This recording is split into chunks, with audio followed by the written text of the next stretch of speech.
What's good, Joshua Ross? Back at it again with another video. So I want to check out everything the movie got wrong with Formula One. Now, I did see this movie earlier this year, and I truly enjoyed it. This was one of my favorite movies I got to experience this year. I got to experience it in, I believe, 4DX. So that's where the seats move, like you get hit with water and wind, and the sound effects and everything else is like ramped up to 10. It definitely felt like I was in a Formula One racing car or racing vehicle. So it was definitely a dope experience. And if you haven't seen the movie, go check it out. I'm sure it's on streaming platforms now. But I'm sure they also did get, embellish some things just for a cinematic purpose. So we're going to check out some of the things that they probably did get wrong. But nevertheless, still a great movie. And I recommend you guys go checking it out if you haven't already. But let's get right into this one. Let's see what they had, what they ended up getting wrong from the movie in comparison to real life. The movie promised us the real deal. Real cars, real tracks, real Formula One authenticity. Lewis Hamilton even had his name stamped on it as an advisor. But here's the truth. While the movie looks like Formula One, the rulebook is thrown out of the cockpit faster than a blown tyre at Monaco. Drivers crash through safety regs, pit walls play poker for race strategy, and apparently a 50-something ex-driver can jump back in and almost beat Max Verstappen. So how many times does this so-called authentic F1 movie trip over its own front wing? Today, we're breaking down every mistake, every head-scratching detail, and every time Hollywood chose drama over reality. Because yes, the movie might have the speed, but when it comes to realism, let's just say it doesn't even make it out of Q1. Damn. Now, let's start with the biggest suspension of disbelief right out of the pit lane. Brad Pitt's character Sonny Hayes just strolls back into Formula One after decades away. No junior testing program, no FIA paperwork, not even a weekend in Formula 2. He just shows up, straps in, and boom, he's racing. Reality check, that's not how this works.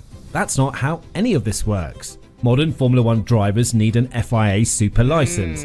Basically, the sport's way of making sure you're not a danger to yourself or everyone else at 200 miles per hour. Of course. To even qualify, drivers need to have proven recent success in lower categories, rank up 40 super license points over 3 seasons, and pass medicals and safety clearances. In short, you don't go from taxi driver with a bad back to lining up against Max Verstappen overnight. Hollywood shortcut? Absolutely, because the real Sonny Hayes would have been politely told by the FIA to head back to Formula 3 and earn his stripes. And yet, in the movie, past meets present with zero red tape.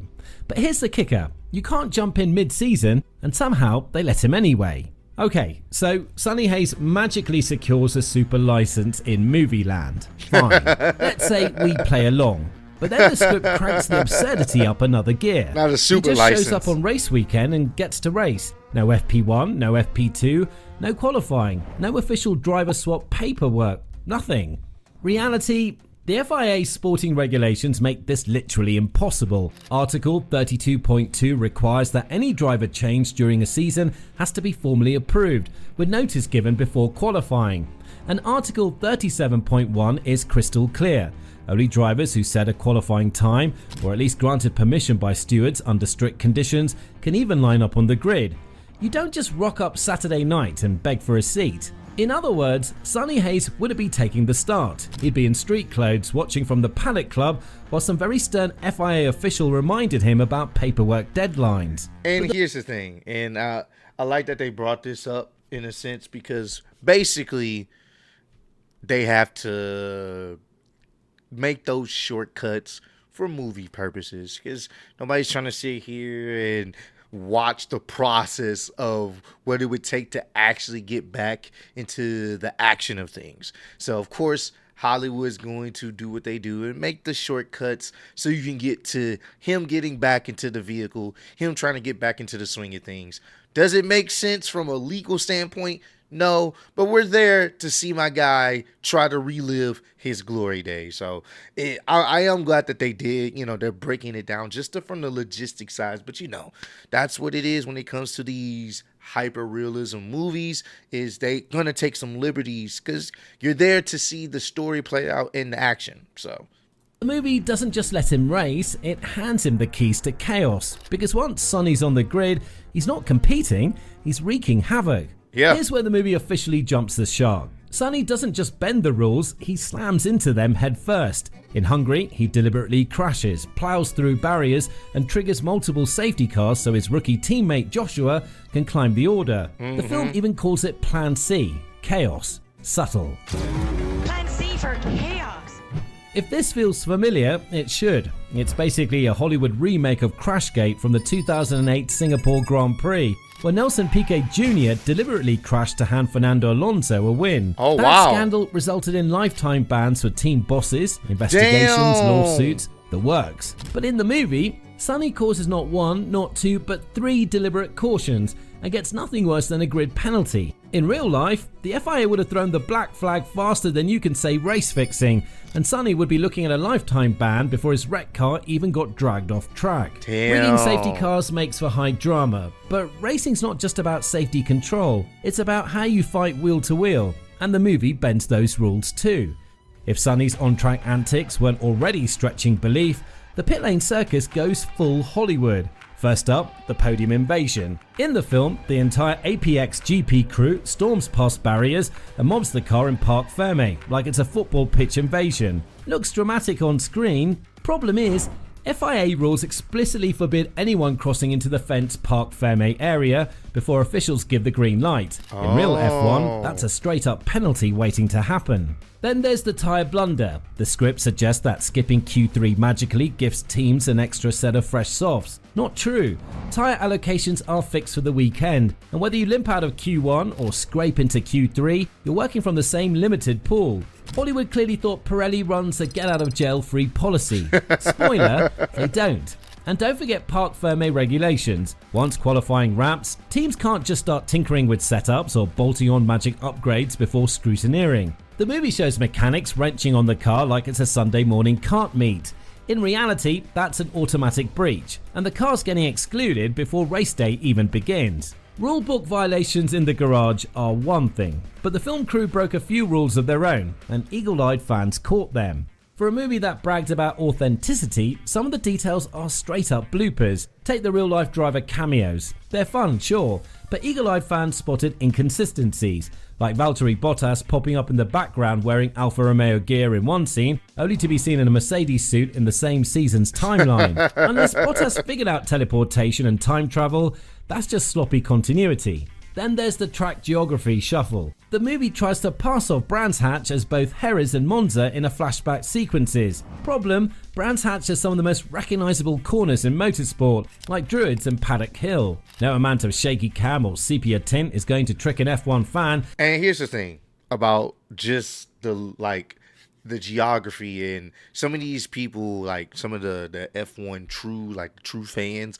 knowing some of these tracks and knowing where they should be and knowing like the turns and stuff. For them, they probably can like spot, wait a minute, that's not exactly where they say it is. For someone like me that doesn't know that, and I want to say probably a majority of people that don't really know like, or don't watch F1 like that, or don't know the tracks like that, or don't really know the drivers like that.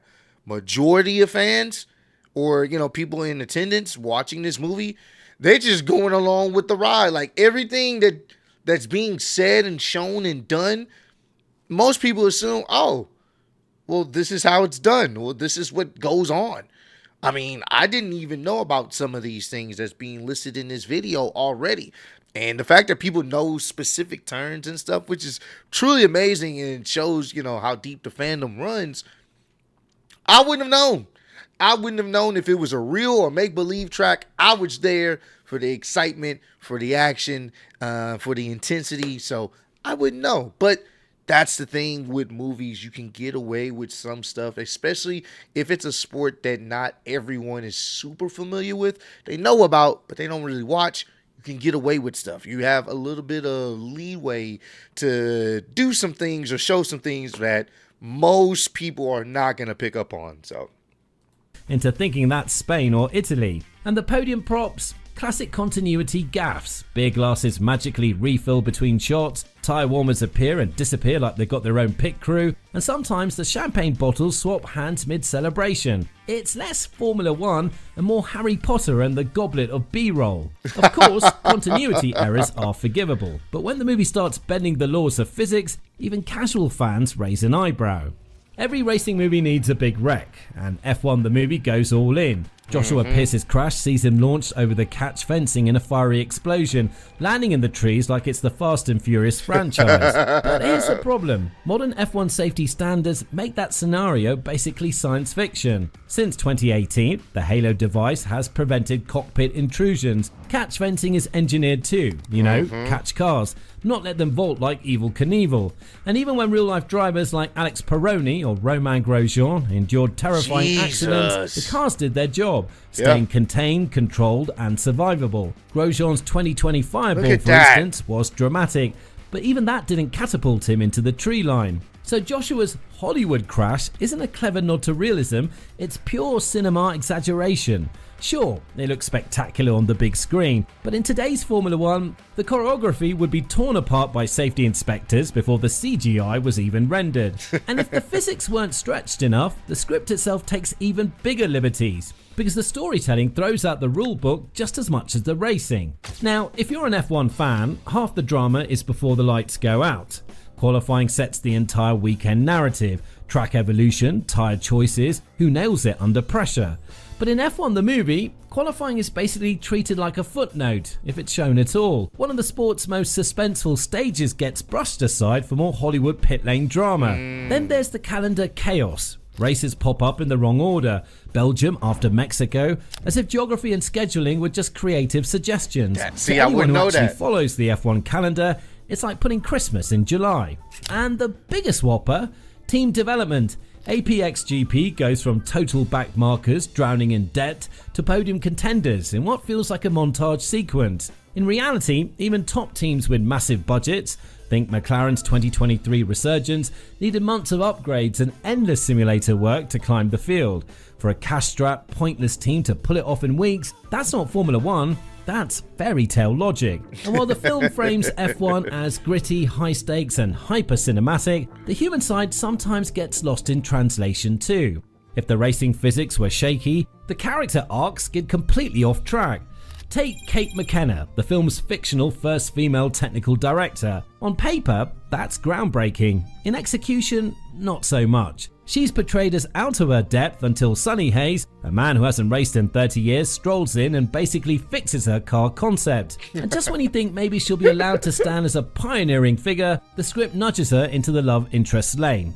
Progressive headline, regressive execution. Then there's Jodie, a female tyre gunner who's portrayed as nervous, bumbling and botching pit stops, playing straight into the old she doesn't belong here stereotype. Real life F1 pit crews are hyper drilled units where mistakes cost championships, and women have proven themselves in those roles without being punchlined. So instead of moving representation forward, the film kind of trips over its own feet, and in a sport finally opening doors to women in engineering, strategy and operations, that feels more outdated than cinematic. And despite all of that, the movie isn't a total disaster, it's just playing in a different lane, less realism, more fantasy. So there it is, F1 the movie might roar like a V10, but under the hood it's pure Hollywood. From a 50-something comeback that skips the super license, to safety car chaos straight out of Crashgate fan fiction, to pit blame blunders and cartoon level fireballs, it's less Formula 1 and more Formula fun. That doesn't make it worthless though. If you want spectacle, it's a shiny popcorn rocket. But if you came looking for authenticity, stick to Senna or Schumacher, because this isn't realism, it's cosplay on wheels. Damn. Now, what broke immersion for you the most? The busted rules, the physics-defying crashes, or the lazy continuity errors? Drop it in the comments, hit like. Hey man, for me, I enjoyed this film. I enjoyed this. I thought this was a very fun summer flick. Once again, if you had a chance to see this in theaters, I would like to, get y'all experience. Comment down below. If you got a chance to see this in theaters, did you enjoy this film? Me personally, and I did. I got a chance to see it in 4DX. That was probably the best movie experience I've had in such a long time. And it was fun. Are there some things that now that I know doesn't really happen in F1? For sure.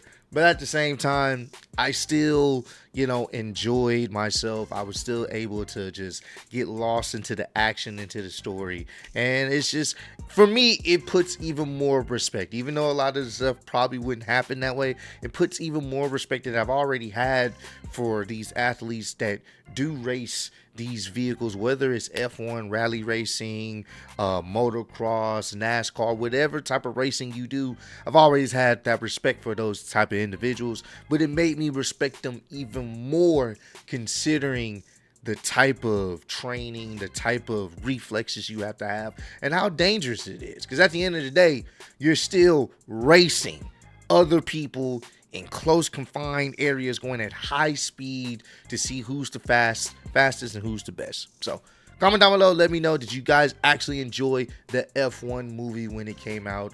And let me know if there were some other things that you noticed that doesn't traditionally happen in F1, but they made it seem believable in the movie. But I appreciate all the love, support. Road to 20K. See y'all next one. Peace.